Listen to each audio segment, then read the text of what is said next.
బ్రహ్మనాయుడు గారు, good evening panel members అందరికీ నమస్కారం. అది బ్రహ్మనాయుడు గారు, ఈ డిబేట్ లో ఆ ఖచ్చితంగా ఇందాక చిన్నపరెడ్డి గారు ఒక మాట అన్నారు, అక్కడ నుంచి నేను మొదలు పెడతాను. మీరు అనలిస్ట్ కాబట్టి ముగ్గురు ఏమన్నారో ఒకసారి ముగ్గురు రౌండ్ వేయాలి మీరు. అక్కడ నుంచి మొదలు పెడతాను. వాళ్ళ ముగ్గురే కాదు, మీ అంశం కూడా. ఎందుకు అనంటే మీరు కూడా ఇప్పుడు ఈ డిబేట్ లో ఆయన మాట్లాడింది అదే, వాళ్ళకన్నా మీకు ఉత్సాహం ఎక్కువగా ఉందండి అని సరదాగానే అన్నారు చిన్నపరెడ్డి గారు.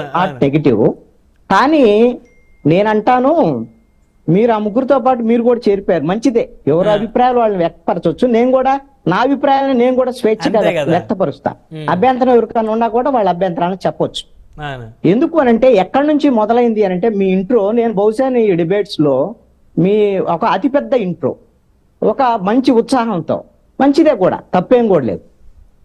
1000 గుడ్లను తిన్న రాబందు అనే దగ్గర నుంచి మొదలుపెట్టి ఆ యొక్క పోలికేందో దాని వ్యవస్థ ఏందో నాకైతే అర్థం కాలేదు. తప్పు కూడా మీకు ఎవరు రాశారో తెలియదు, మీరే రాసుకున్నారు కూడా నాకు తెలియదు. రైట్ అనే సంగతి తర్వాత. రాజకీయ పరమైనటువంటి అంశాల విషయంలో ఎత్తుపల్లాలు ఉంటాయి, గెలుపోటములు ఉంటాయి, అన్ని ఉంటాయి, అంతే తప్ప ఇప్పుడు మీరు సాహెబ్ గారు, చీకటి చందు గారు, మీరు మాట్లాడిన దాని ప్రకారంగా అయితే చూస్తే వైఎస్ఆర్ కాంగ్రెస్ పార్టీకి ఎక్కడ కనుమరుగైపోయింది సార్. ఇప్పుడు మీరు చెప్పే ప్రకారంగా చూస్తే ఇప్పుడు చిన్నపరెడ్డి గారు కూడా మాట్లాడుకొని మీతో మాట్లాడుకొని మీ దాంట్లో ఏదైనా చేరటానికి నాకు కూడా అవకాశం ఇవ్వండి అడిగే పరిస్థితి తెచ్చేట్టున్నారు ఆయన్ని. ఆయన ఒక హిప్నటైజ్ చేసి అలాంటిది ఉంది పరిస్థితి. ఎంత బాగా ఉంది అని అంటే జగన్మోహన్ రెడ్డి కూడా వచ్చి చేరతారేమో అన్నట్టుగా చెప్తున్నారు.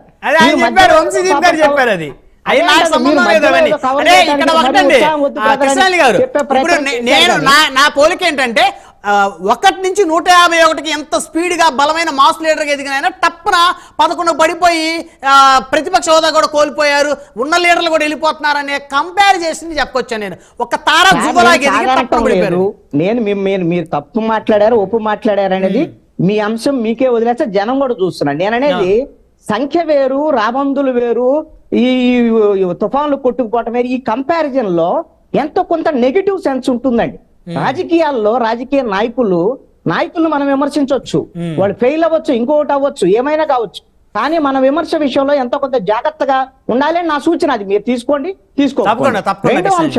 రెండో అంశం ఏంటంటే, ఎస్ ఎవరండి బాలినేని శ్రీనివాసరెడ్డి బాహుబలి.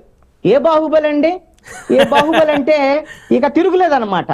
మరి బాహుబలి 2024 ఎన్నికల్లో ఎందుకు ఓడిపోయాడండి? కూటమి వస్తే బాహుబలి అంటే ఎవడొచ్చారు గెలిచేవాడు, ఎవరు వచ్చినా ఎదురొచ్చినా. అందుకనే ఒకటి మీరు వినండి దయచేసి. అందుకనే ఈ బాహుబలి ఎందుకు ఓడిపోయాడు, 2019లో ఎందుకు గెలిచాడు, లేకపోతే 14 ఎందుకు ఇవన్నీ ఏంది అని అంటే, ఆ బాహుబలి అనేటువంటిది పనిచేయలేదన్నమాట 2024లో.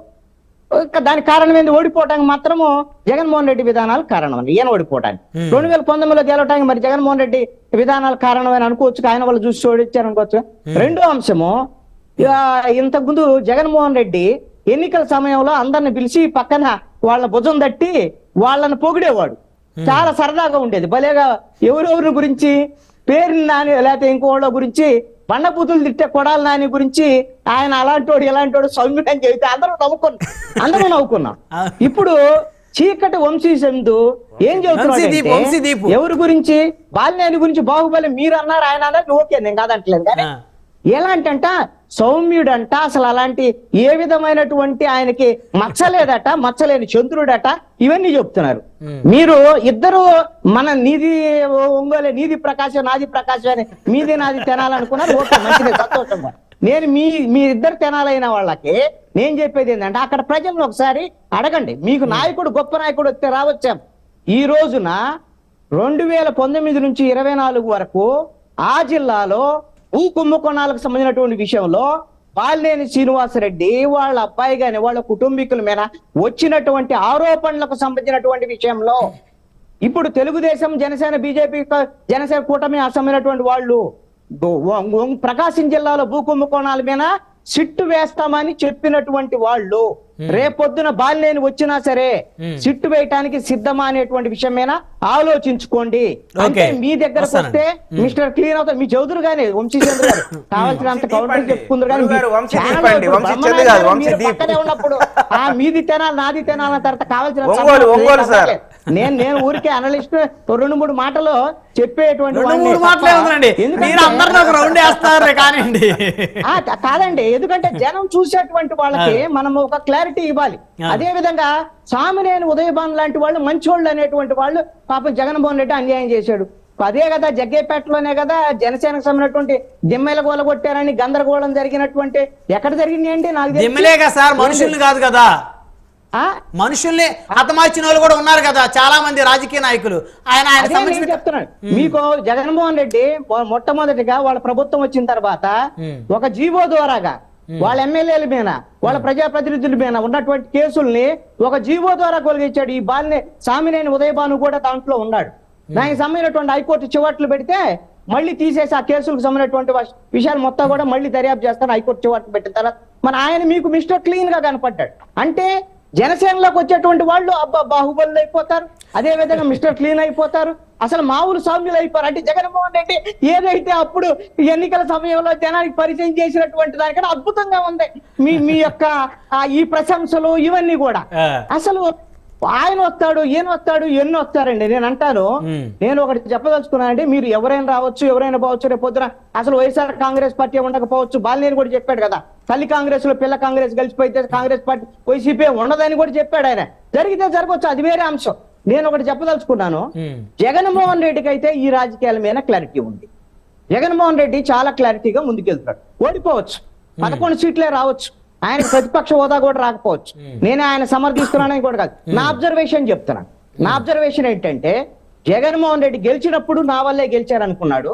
ఇప్పుడు ఓడిన తర్వాత కూడా నా వల్లే ఓడిపోయా అనే నిర్ణయానికి వచ్చిన తర్వాతే ఓడిపోయిన మరుసటి రోజు నుంచి అతను మళ్ళీ ఓదార్పు యాత్ర మొదలు పెట్టాడు. అతను కూడా క్లారిటీ ఇచ్చాడు, నాకు వయసు అవసరమైతే మళ్ళీ పాదయాత్ర కూడా చేస్తానని కూడా చెప్పాడు. ఎందుకంటే పార్టీని కాపాడుకోగలిగినటువంటి పరిస్థితులు వాళ్ళ మీద వీళ్ళ మీద ఆధారపడటం కాదు, నేనే ఈ పార్టీని కాపాడుకోవాలి, నాది బాధ్యత అనేటువంటి దాని మీద జగన్మోహన్ రెడ్డి క్లారిటీగా ఉన్నాడు. అందుకనే నాకు తెలిసి బాలినేని పిలిచి మాట్లాడాడు, మీరు పోవద్దు అనేటువంటి దాని మీద. వాళ్ళిద్దరు బంధువులు కాబట్టి ఉంటాడు అనుకుంటున్నారు. మిగతా వాళ్ళని అయితే ఎవరు పిలిచి కూడా మాట్లాడినటువంటి పరిస్థితులు లేవు. ఎందుకంటే జగన్మోహన్ రెడ్డి మనస్తత్వం అలాంటిది. అలాగని జగన్మోహన్ రెడ్డి అందరూ పోయిన తర్వాత ఏం సాధిస్తాడు అంటే మీరు గమనించండి, ఆంధ్రప్రదేశ్ రాజకీయాలు కాదు, తెలంగాణ కాదు, భారతదేశ రాజకీయాల్లో 2 దశాబ్దాల నుంచి జరుగుతున్నటువంటి పరిణామాలు, కార్పొరేట్ పాలిటిక్స్, డబ్బు ప్రధానమైన రాజకీయాలు వచ్చిన తర్వాత ఎప్పుడైనా సరే గెలిచినటువంటి పార్టీలోనే ఉండటం, అంటే ఓడిపోయిందనుకో మన పార్టీ ఇంక గెలిచిన పార్టీలోకి వెళ్ళిపోవటం.